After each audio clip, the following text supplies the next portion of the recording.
মিয়ানমারের রাখাইন রাজ্য থেকে জোরপূর্বক বাস্তুচ্যুত ১০ লাখেরও বেশি রোহিঙ্গাকে মর্যাদাপূর্ণ ও স্বেচ্ছাসেবায় প্রত্যাবর্তনে জাতিসংঘের শরণার্থী বিষয়ক সংস্থা ইউএনওএইচসিআর এর সমর্থন চেয়েছেন অন্তর্বর্তী সরকারের প্রধান উপদেষ্টা ডক্টর মোহাম্মদ ইউনূস।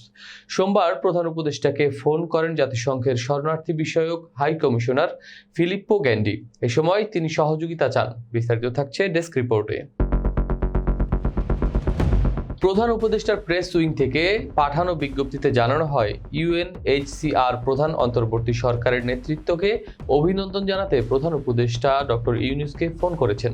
প্রধান উপদেষ্টার প্রশংসা করে ফিলিপ্পো গ্যান্ডি জানিয়েছেন, তিনি বাংলাদেশ পুনর্গঠনে অবিশ্বাস্যভাবে কাজ করে যাচ্ছেন। ফোনে তারা মিয়ানমারের রাখাইন রাজ্য থেকে বাংলাদেশে পালিয়ে আসা রোহিঙ্গা ইস্যু নিয়ে আলোচনা করেন।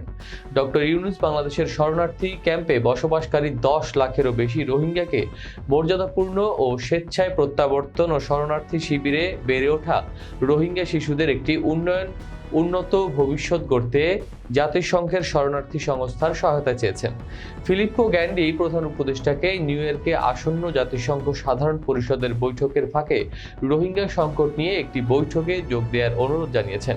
ফিলিপ্পো গ্যান্ডি প্রধান উপদেষ্টাকে জানান, তিনি আগামী অক্টোবরে বাংলাদেশ সফরের পরিকল্পনা করছেন।